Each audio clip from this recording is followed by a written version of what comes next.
মাননীয় মুখ্যমন্ত্রী, এটা কিন্তু ঠিক হচ্ছে না। বাংলার মানুষ কিন্তু এটা কিন্তু আশা করেনি। এটা শুনুন আগে।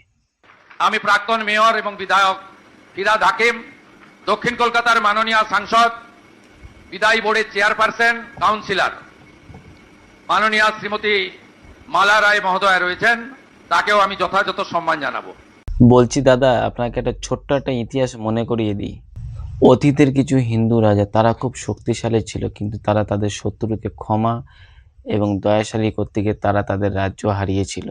হিন্দুদেরকে পথে বসিয়েছিল, যেমন পৃথ্বীরাজ চৌহান, তিনি তার রাজ্য হারিয়েছিল শত্রুকে ক্ষমা করে। যেমন রাজা জয়চন্দ্র ব্যক্তিগত স্বার্থের জন্য হিন্দুদের বৈক্য ভেঙে নিজের রাজ্য হারাতে হয়। যেমন হচ্ছে রাজা সাগা, শত্রুর প্রতি দয়া দেখে তিনি তার রাজ্যকে হারিয়েছিল। যেমন শিবাজি পরিবর্তে হিন্দু রাজা, তিনি তাদের শত্রুদের সাথে সামঝাদা করে হিন্দুদেরকে দুর্বল করে তিনি তাদের রাজ্য হারালেন। বর্তমানে কি হয়েছে ইতিহাসে আমরা সবাই কম বেশি জানি। তো বলছি দাদা, এই সরকার আমাদের সনাতনীদের বিশ্বাসের সরকার। বিশ্বাসটা দয়া করে ভাঙবেন না। আর ভিডিওটা শেয়ার করে দিয়ে লোককে দেখার সুযোগ করে দিও।